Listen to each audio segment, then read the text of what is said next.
আসসালামু আলাইকুম ওয়া রাহমাতুল্লাহি ওয়া বারাকাতুহু। বেহেশতের আমল ইউটিউব চ্যানেলের সুপ্রিয় দর্শক শ্রোতা, স্ত্রীর সঙ্গে মনে রাখবেন, স্ত্রীর সঙ্গে সুন্দর ভালো ব্যবহারের মাধ্যমে তাদের আপন করে নিতে হবে। স্বামীর কাছ থেকে যখন কোনো স্ত্রী ভালোবাসা পাবে, তখন সে তার সবটুকু স্বামীর জন্য উজাড় করে দেবে।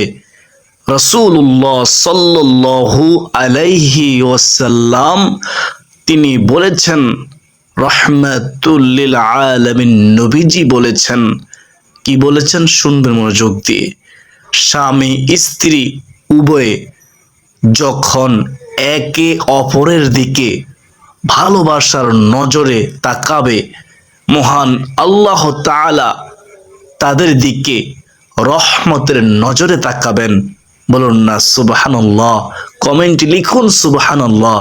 রাসূলুল্লাহ সাল্লাল্লাহু আলাইহি ওয়াসাল্লাম আরো ইরশাদ করেছেন, কোন মুমিন পুরুষ যেন কোন মুমিন স্ত্রীকে তাচ্ছিল্য ও অবজ্ঞা না করে, অবহেলা না করে।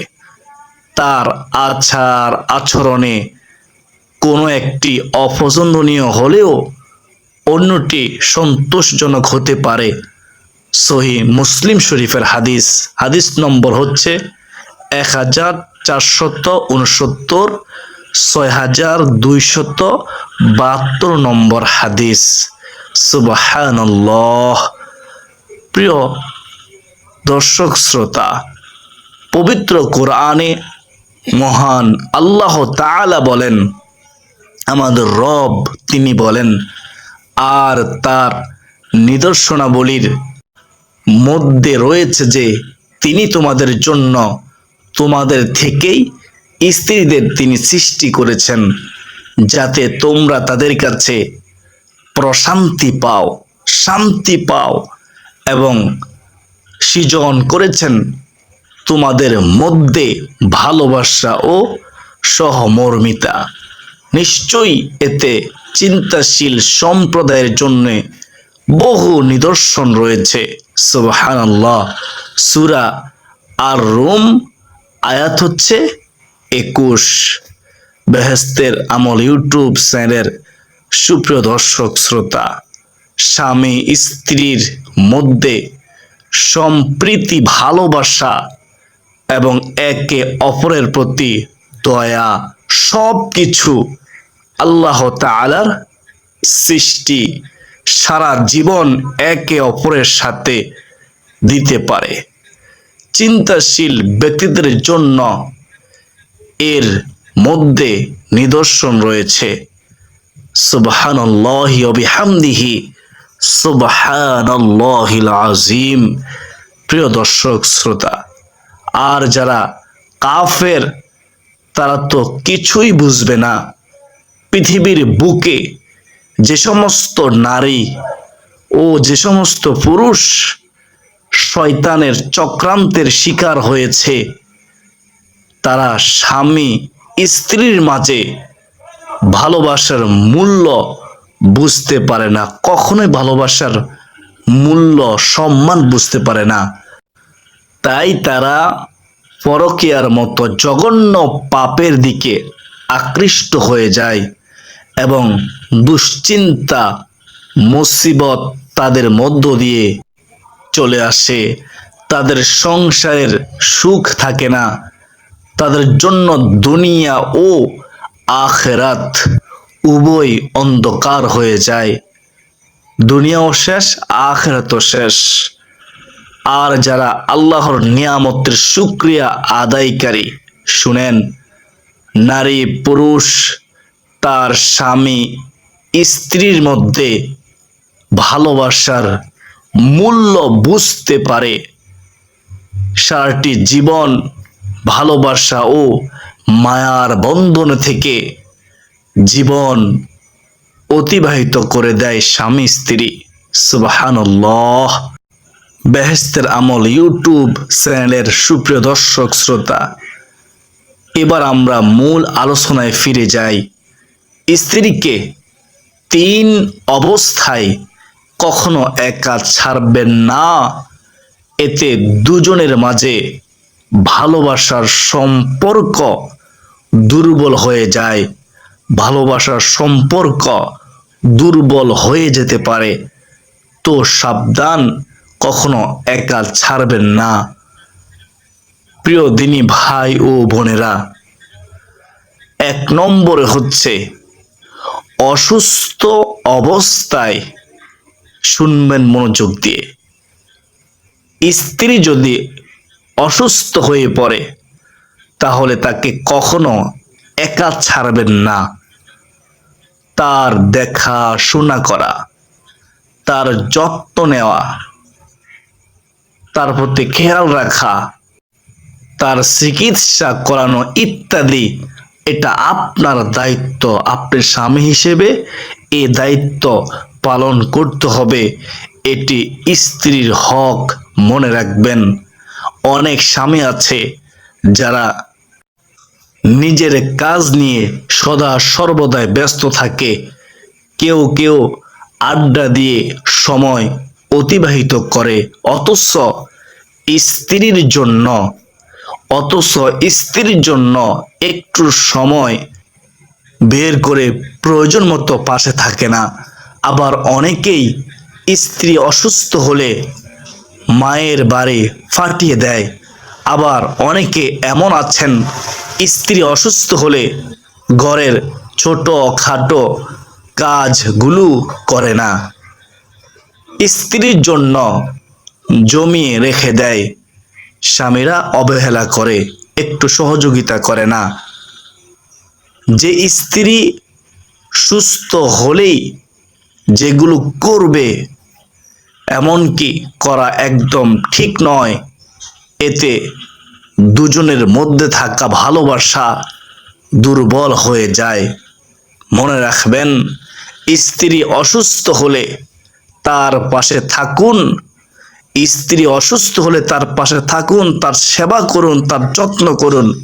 আপনি অসুস্থ হলে আপনার স্ত্রীও আপনার পাশে থাকবে, আপনার সেবা করবে।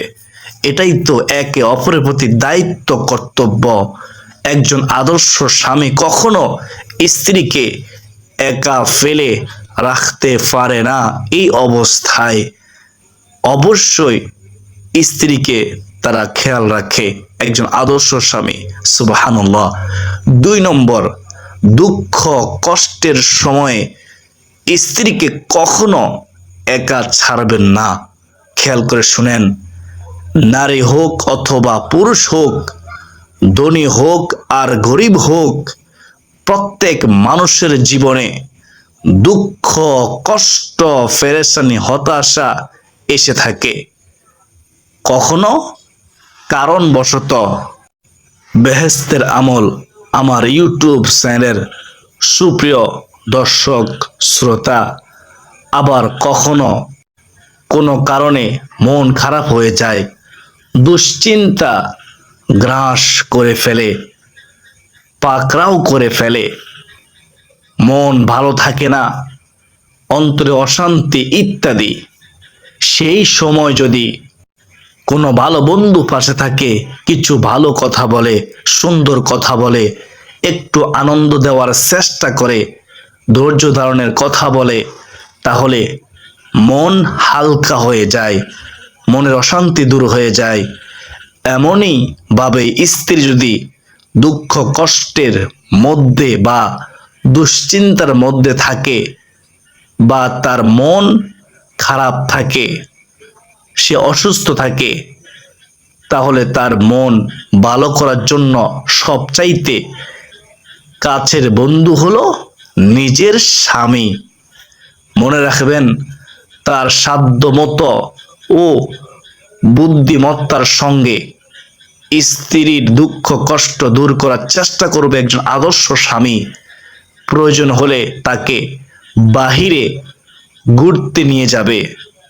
এ অবস্থায় কখনো একা ছাড়বেন না। মনে রাখবেন, আদর্শবান স্বামী কখনোই এই ভুলটি করবে না। 3 নম্বরে, সন্তান প্রসবের সময় আপনার স্ত্রীকে কখনো একা ছাড়বেন না, তার পাশে থাকুন। সন্তান গর্ভে ধারণ করা এবং তাকে জন্ম দেওয়ার মতো কষ্টের বর্ণনা একজন নারী দিতে পারে, পুরুষ তা কখনোই বুঝতে পারে না, কখনোই বোঝার চেষ্টাও করে না। এটি যে কত কষ্টের সময়, সন্তান প্রসবের সময় এত কষ্ট হয় যে একজন নারী যখন ভাবেন এর আগে তার মরণ হলেই তো ভালো হতো, খুব গভীর কষ্ট সহ্য করেই একজন মা সন্তান জন্ম দেয়। তাই তো মায়ের পায়ের নিচে সন্তানের বেহেশত। বেহেশতের আমল ইউটিউব চ্যানেল সুপ্রিয় দর্শক, সেই কষ্টের সময়ে স্বামী যতটা পারবে স্ত্রীর কাছে থাকবে, এতে স্ত্রীর মনোবল বৃদ্ধি পাবে। স্বামী স্ত্রীকে সান্ত্বনা দিয়ে বলবে, স্বামী স্ত্রীকে সান্ত্বনা দিয়ে বলবে আল্লাহকে স্মরণ করো, সব ঠিক হয়ে যাবে। এছাড়া একজন স্বামীকে তার স্ত্রীর ব্যাপারে আত্মমর্যাদাশীল হওয়া খুবই গুরুত্বপূর্ণ। হাতে ধরে ধরে তাদেরকে হেফাজত ও সুপথে পরিচালিত করা একজন আদর্শ স্বামীর কর্তব্য দায়িত্ব। কারণ স্ত্রীরা সৃষ্টিগতভাবে দুর্বল হয়ে থাকে। স্বামীর যে কোনো উদাসীনতায় স্ত্রীরা নিজেরাও ক্ষতিগ্রস্ত হবে এবং অপরকেও ক্ষতিগ্রস্ত করবে, আপনি স্বামীও ক্ষতিগ্রস্ত হবেন। এই কারণে রাসূলুল্লাহ সাল্লাল্লাহু আলাইহি ওয়াসাল্লাম নারীর ফিতনা হতে খুব যত্ন সহকারে সতর্ক করেছেন, আমাদেরকে সাবধান করেছেন। তিনি বলেন, আমার অবর্তমানে পুরুষদের জন্য নারীদের চেয়ে বেশি ক্ষতিকর কোনো ফিতনা রেখে আমি আসিনি এই জমানার মধ্যে। শেষ জমানায়, বুখারী শরীফের হাদিস। তাই প্রত্যেকে স্বামীর উচিত, আদর্শবান স্বামীর উচিত স্ত্রীকে পর্যাপ্ত ভালোবাসা, মায়া, মমতা ও দয়ার মাধ্যমে স্ত্রীকে সুপথে পরিচালিত করা। বর্তমান সময়ে অনেক স্বামীরা এই কথাগুলো এত গুরুত্ব দেয় না, কিন্তু প্রত্যেক স্বামীকে এই কথাগুলো মনে রাখা দরকার, এই কথাগুলোর গুরুত্ব দেওয়া দরকার। আর একজন আদর্শ স্বামী অবশ্যই গুরুত্ব দিবে ইনশাআল্লাহ। সকলে আমরা মনে রাখব এবং পালন করব ইনশাআল্লাহ। আল্লাহ সুবহানাহু ওয়া তাআলা আমাদেরকে যেন সঠিক পথে চলার তৌফিক দান করেন। সকলে বলি আল্লাহুম্মা আমিন। 40 জন আমিন বললে কারো না কারো আমিন শব্দ আল্লাহ কবুল করবেন। তাই কমেন্টেও আপনারা আমিন লিখুন, আপনার মূল্যবান মতামত জানান কমেন্টে। কোনো প্রশ্ন থাকলে প্রশ্ন করতে পারেন, উত্তর দেওয়ার চেষ্টা করব ইনশাআল্লাহ। বেহেশতের আমল ইউটিউব চ্যানেল প্রিয় দর্শক, আপনি যদি বেহেশতের আমলের ইউটিউব চ্যানেলে নতুন দর্শক হয়ে থাকেন, তাহলে আমাদের এই চ্যানেলটি এখনই সাবস্ক্রাইব করে আমাদের সাথেই থাকুন। আশা করা যায় আপনারা অনেক কিছু জানতে পারবেন, শিখতে পারবেন ইনশাআল্লাহ। আমরা সবাই অবশ্যই স্বামী স্ত্রী একে অপরকে সালাম দিব। আসসালামু আলাইকুম ওয়া রাহমাতুল্লাহি ওয়া বারাকাতুহু। যখনই স্বামী ঘরের মধ্যে আসবে, স্বামীর যত্ন নিব, স্বামীকে সালাম দেব, স্বামীকে সম্মান করব, স্বামীর আনুগত্য করব। আর স্বামীরাও স্ত্রীকে ভালোবাসবেন, সম্মান করবেন। তাদেরকে গুরুত্ব দিবেন, অবহেলা করবেন না। যে 3টি জায়গার কথা বলেছি, এই 3টি সময় 3টি জায়গায় কখনো একা ছেড়ে দিবেন না। তাদের পাশে থাকবেন, তাদেরকে গুরুত্ব দিবেন, তাদেরকে সহযোগিতা করবেন, চিকিৎসার প্রয়োজন হলে চিকিৎসা করবেন, সেবার প্রয়োজন হলে সেবা করবেন, সাংসারিক কোনো কাজ করতে হলে ওই বিপদের মুহূর্তে আপনি নিজে স্বামী সাংসারিক কাজ পর্যন্ত করে তাকে সহযোগিতা করবেন। আশা করি ওই সংসারটা হয়ে যাবে জান্নাতের বাগান, জান্নাতের টুকরা। শয়তান আপনাদের মাঝে আসতে পারবে না। আপনাদের উভয়ের প্রতি আল্লাহ তাআলার খাস রহমত বর্ষণ হবে ইনশাআল্লাহ। আল্লাহ আমাদের সবাইকে জান্নাতি স্বামী স্ত্রী হিসেবে কবুল করুন, আমিন। তো আজকের দিন এ পর্যন্তই। সকলের সুস্বাস্থ্য কামনা করে বিদায় নিচ্ছি। আপনার পরিবার, বন্ধু বান্ধব, আত্মীয় স্বজনের মাঝে এই গুরুত্বপূর্ণ আলোচনা শেয়ার করে দিবেন। ওয়ামা আলাইনা ইল্লাল বালাগ। আসসালামু আলাইকুম ওয়া রাহমাতুল্লাহি ওয়া বারাকাতুহু।